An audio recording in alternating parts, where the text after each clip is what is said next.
Lavsky. Welcome to my channel. Please like and subscribe.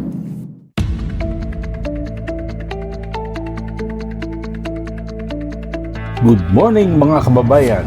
Sa araw nito ay papasyal na naman tayo sa mga places of interest dito sa Ontario. Habang nandito kasi tayo sa Toronto, pinasamantala natin ang pagpunta sa iba't ibang lugar para naman maranasan ang buhay Canada. Kaya samahan niyo ako at maglakad tayo upang madagdagan ang ating kalaman at experience para naman maikwento at mai-share ang ating discoveries at observations. Kaya let's go! Nandito kami ngayon sa Cambridge, Ontario.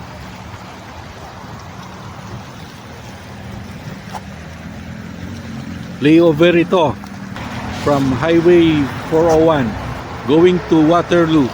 So ito yung parang pinaka-expressway nila, yung Highway 401. O sa Amerikano tawag nila freeway.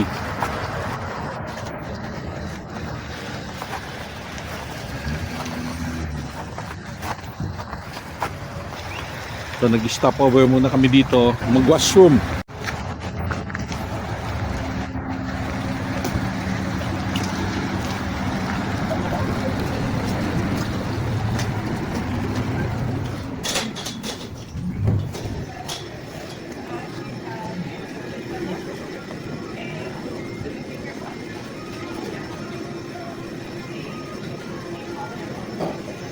So yung itsura ng rest stop nila rito ay parang food court.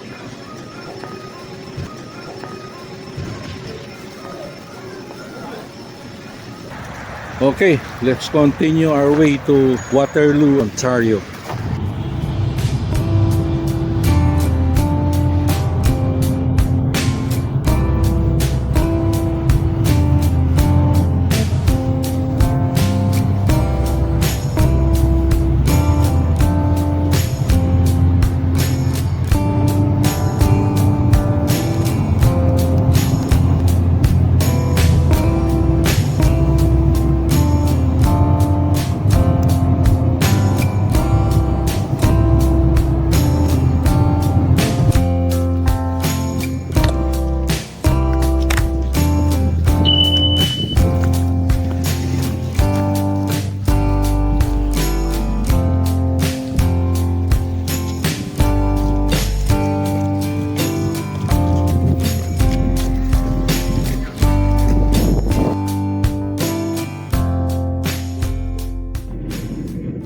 Nandito tayo ngayon sa Farmers Market sa Waterloo.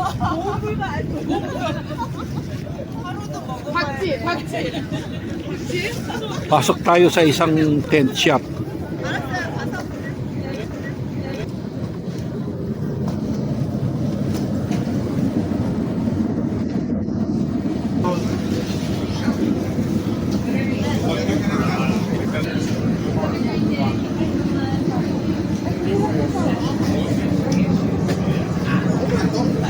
Apple cider.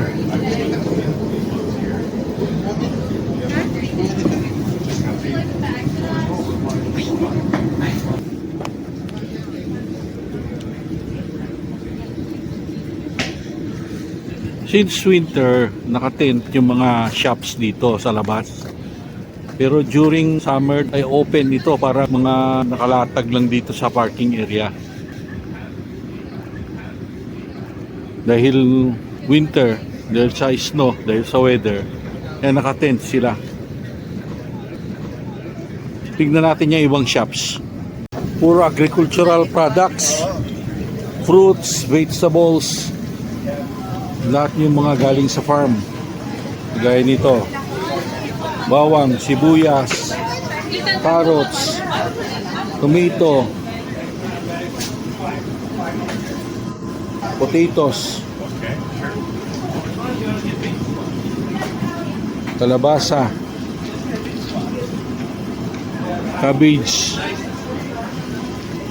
kung mayroon din kamote.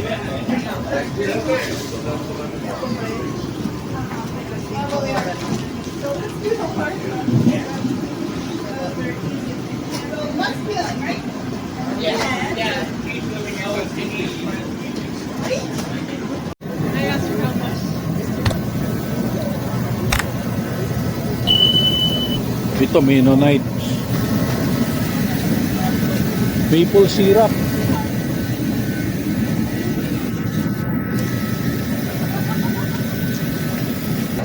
Ano naman, puro meat. The Superior Meat Store.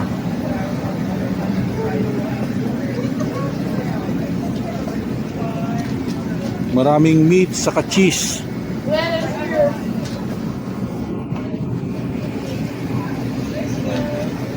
Ang mga jerky.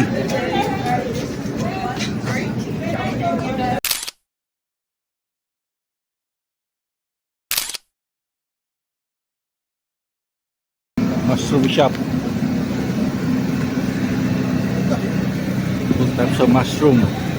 Mixed mushroom, mini mushroom, gold oyster, pink oyster, lion's mane, and chestnut mushroom.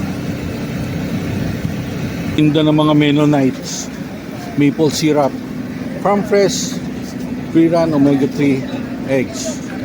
So different kinds of maple syrup.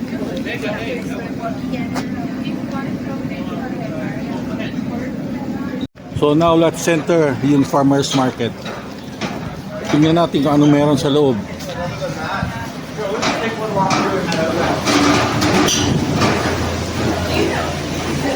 Wow.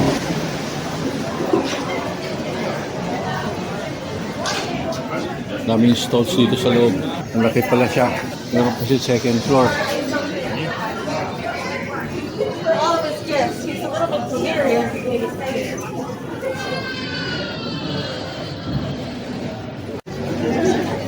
Beef jerky, saka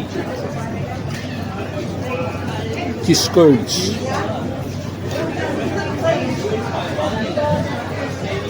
Meron din sa St. John yung city market nila. Parang ganito rin itsura. The same. Ito naman bakery. Pretzels, Mans, rolls. Artisan breads.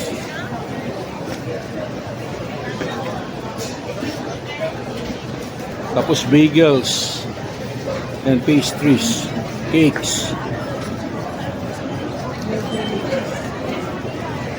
Ito puro dairy products. Mga cheese, mga milk, mga eggnog. Meron din silang free taste. Ito mga Mennonites to.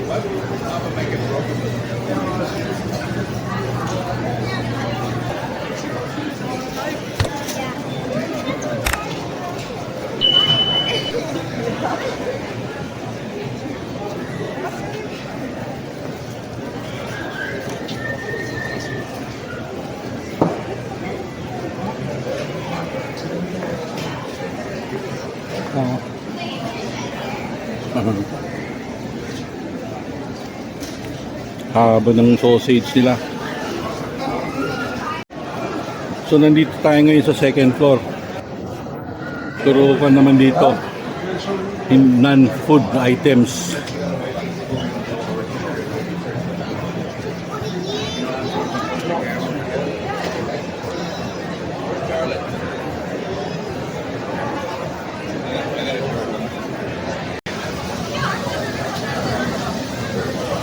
Parang donut, no? Fritter. Haba ng pila. Oh, nandito naman tayo sa kabila. So dito naman, ganoon din, mga dry goods, non-food items.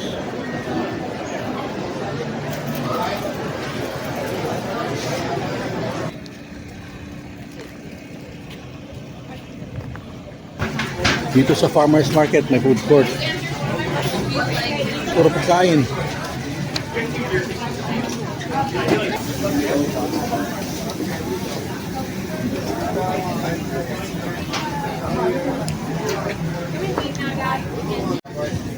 Wood na pinaluto ng acrylic plastic para ma-preserve.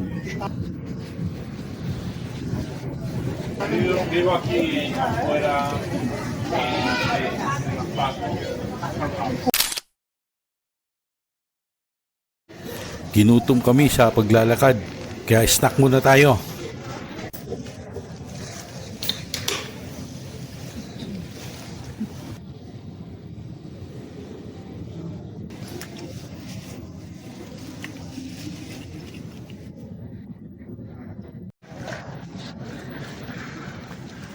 Kung nilalamig ka, may fire pit dito.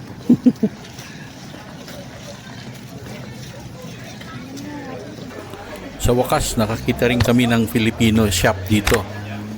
Isang art shop siya.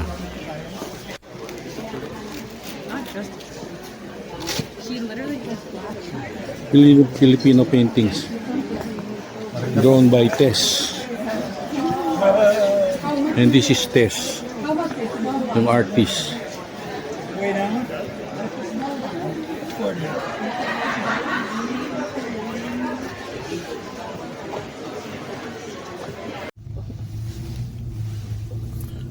Nandito kami ngayon sa Jacobsville. Ito ay community ng Mennonites na isang grupo ng Christian Anabaptist. Sila ay isang conservative na group at namumuhay ng payak. Iniiwasan nila ang modern technology.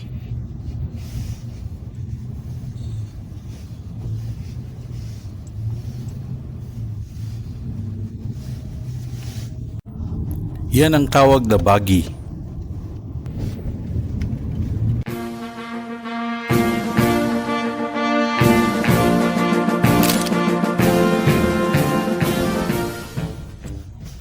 Habang nandito tayo sa Waterloo, bisitahin natin ang University of Waterloo. Ang University of Waterloo ay isang public research university dito sa Waterloo.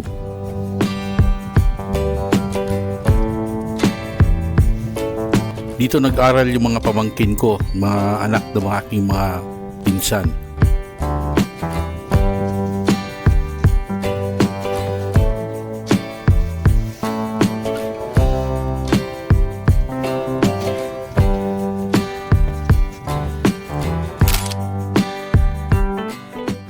Kain muna tayo dito sa Louisiana Kitchen.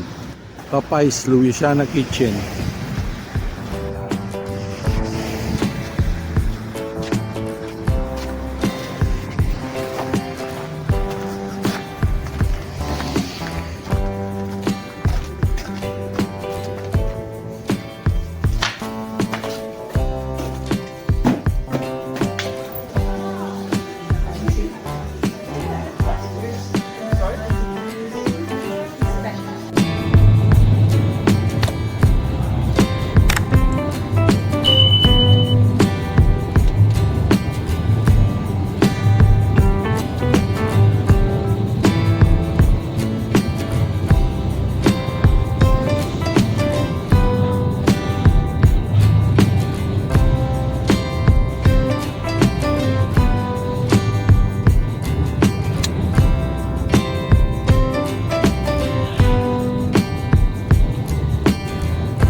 That's about it, guys. I hope nag-enjoy kayo kagaya ko. Ito ko natapusin ang aking vlog. Thanks for watching. Hanggang sa susunod mga kaibigan, sana huwag kayong magsawang i-follow ang aking channel. Please like, share, and subscribe. At i-click na rin ang bell para sa mga sumusunod ko pang mga videos. God bless us all!